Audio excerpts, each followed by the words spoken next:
And I got motivated to do this video for you, the aspiring future homeowner, and actually this might be for real estate agents as well. So stick around, follow with me. What is an assumable loan? So I'm going to cover 3 questions. What's an assumable loan? Who can benefit from an assumable loan? And what's the process like to get an assumable loan? So let's get right to it. Assumable loan is a loan that can be assumed. Wow, David, that's a shocker. Assumable loan can be assumed. Well, what are some of the loans that can be assumed?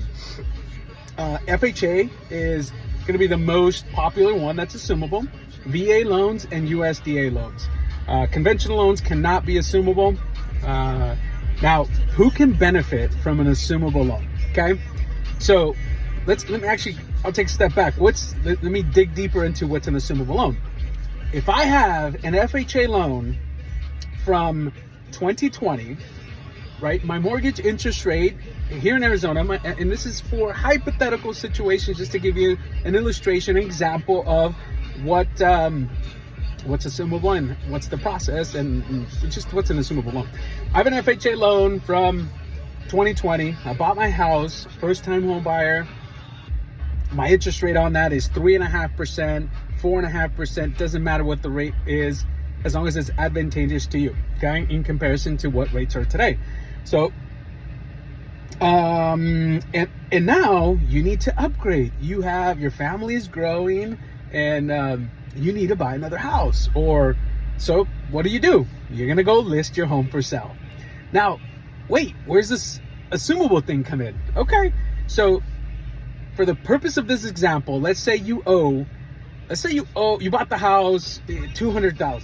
Okay, now here in Maricopa County, we saw a huge increase in home values. Now that house is worth $400,000 or $380,000. Doesn't matter. Okay, there's you have the loan at, now let's say it's been 3 years.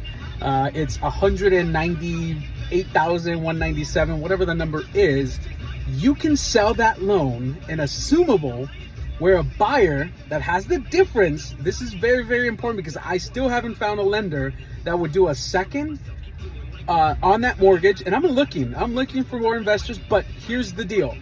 If you find an opportunity where the loan is higher in loan to value, let's say they do owe $200,000 and they're willing to sell it for $250,000, $350,000. Those are going to be tough.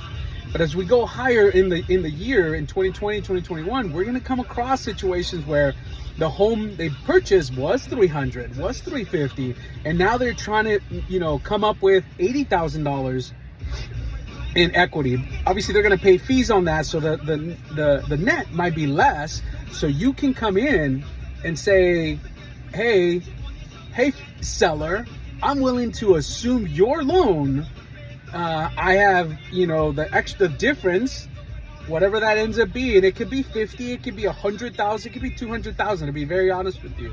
But so the people, and then this goes into who qualifies. So if you have that kind of money, you can confirm that with the real estate agent that the loan is a government loan. For example, FHA, VA, USDA, most of the loans that most of the realtors run away from.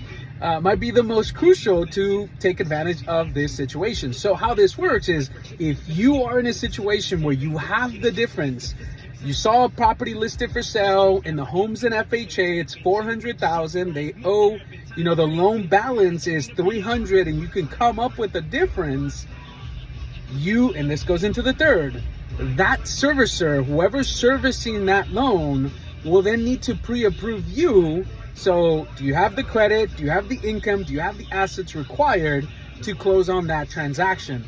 And concluding, you've now assumed a loan with a very, very, very low interest rate. So that is what is an assumable loan, who can qualify, and how to take advantage of those situations right this second. Now, not every property that is for sale is a government loan. There's a lot of conventional loans.